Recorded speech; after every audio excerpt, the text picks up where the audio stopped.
needless red cards because he's got to play out of position and do things he doesn't have to do. Because the team relies too much on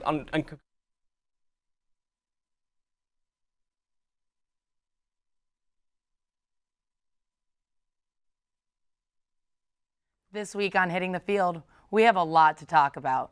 UCF baseball is number 20 in the country, but can they keep the momentum going?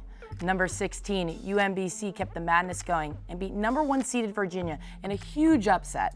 The New York Yankees are going to be good, but will there be someone better?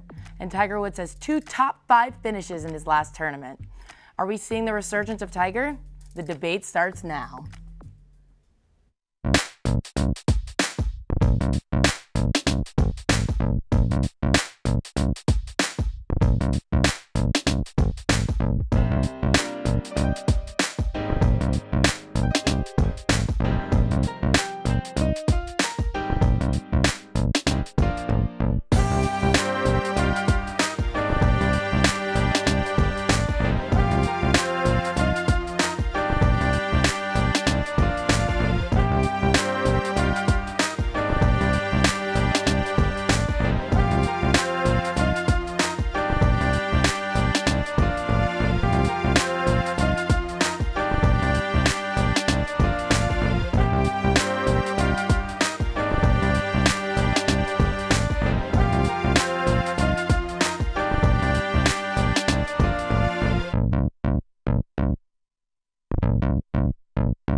As you've probably noticed by now, I'm a lot better looking than the guy usually sitting in this chair.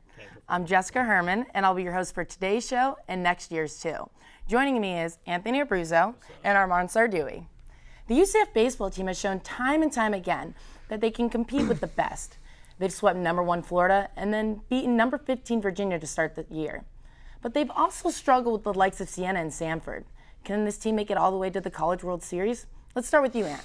Well, I have a lot of confidence in this UCF baseball team. I mean, they started off the season 17-4. They had just had a 13-game win streak, 16 of the last 17, and I love their pitching right now. They're pitching really good, and as long as their pitching's really good, by the time Omaha comes around, I think they should be good to go. One team over 11's never a good idea, but I'm going to go with Toronto just because if you look at their team, they have, for my money, the best player in the MLS in Sebastian Giovinco. They have Michael Bradley. And also, as you mentioned earlier, they beat 2 ranked teams. So that's a really good resume to go ahead and go Omaha. Yeah. I really like your guys' points, but I have to bring up Rylan Thomas, first baseman. Oh, he's a great player. Absolutely unbelievable. Didn't he get preseason player of the year? Yeah, preseason player of the year. I mean, he's going to be great. And then I can't wait to see him in the pros. I have to comment on the pitching too because we've got players. Don't we have somebody that's already drafted? I believe so. Yeah. Long story short, we're pretty good. And I want to also mention the other day they put up 20 against Chicago State. So I mean that's a lot of right. There should be a mercy rule. Wave out the white flag. Come on now. All right, boys, I like that.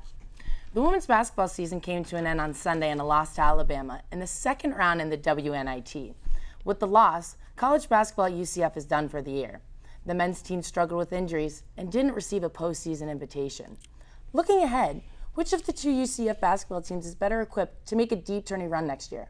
Armand, what you got for me? Well, this season obviously it was the women's basketball because they had all their players, but I think the men's next year will be better off because we have BJ Taylor coming back, we have Taco Fall, hopefully coming back, and this season was kind of disappointment because we lost both of them for a long period of time. Yeah. BJ Taylor came back, Taco, he didn't come back for the rest of the season. So I think if we had both of them,